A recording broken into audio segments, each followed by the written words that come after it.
Hello, my name is Abigail George, and this is my teaching demonstration speech, and I'm dressed in business professional attire. So today I'll be going over Chapter 6 in our textbook, and specifically focusing on Objective 2, which is critical thinking skills and traits. So critical thinking is defined as an active mode of thinking by which we as humans analyze and examine information. So I'll be going over 5 main skills that are involved in critical thinking, which include listening, analysis, evaluation, inference, and interpretation or explanation, and self-regulation. So first, listening. This can be defined as a psychological way of interpreting noises. So the way that this is important is when you're listening to a speaker to make sure that all of your attention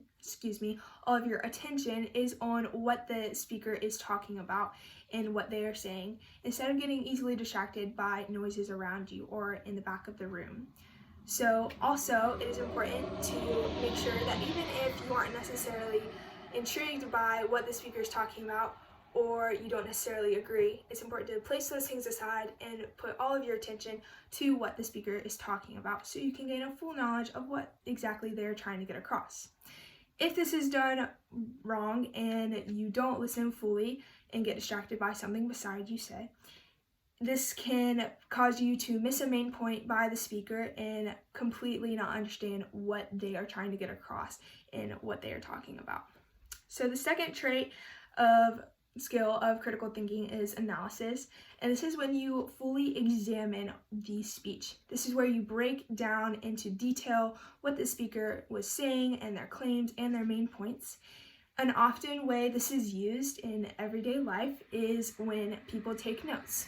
So this is actually a way that people listen to a speaker talk and they write down their main points of what the speaker is saying, and this is basically a breakdown of what the speaker is trying to get across.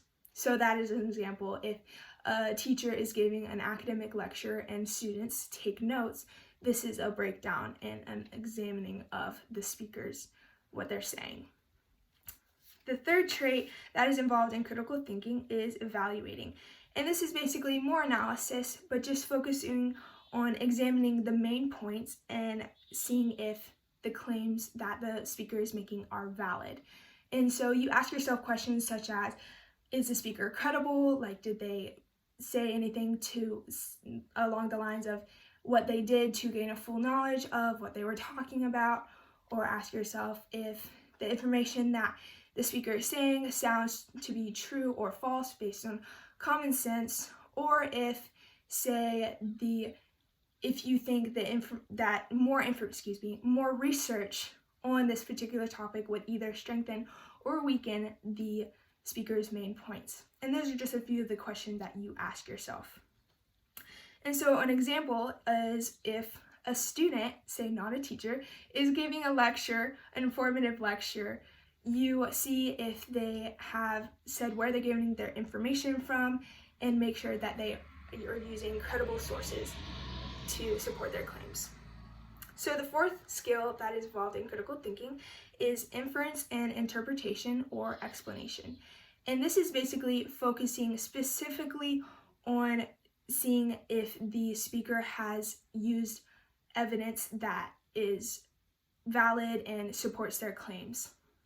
And so this is actually where you draw conclusions of the entire speech from what the person has said, and you see if the speaker has actually provided you with resources and evidence. Evidence is the main point of this, and see if they have provided that for you to support their main claims and points.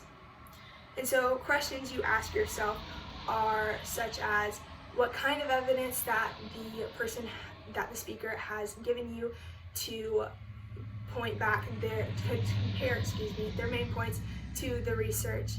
And something that you do with this is you also see if the research that they provide either contradicts or proves their main points to be correct. And so an example of where this is used is, say, an informative speech. And the speaker provides you with resources. They're like, if you want to look back on where this is used, go here. And you do research and you make sure that the sources are valid and credible. And the last skill is self-regulation. And this is basically just making sure that if you have strong opinions about what the speaker is talking about, you place those aside and you listen to what they have to say. And this basically just makes sure that you listen to what a speaker is saying and don't automatically shut what they say out because you don't personally agree. An example of this is if a speaker gives if they talk about a controversial topic and you feel very strongly about it, make sure to place those aside and then draw your conclusions first from the speech, and then you can compare those strong conclusions with your personal opinions. Thank you.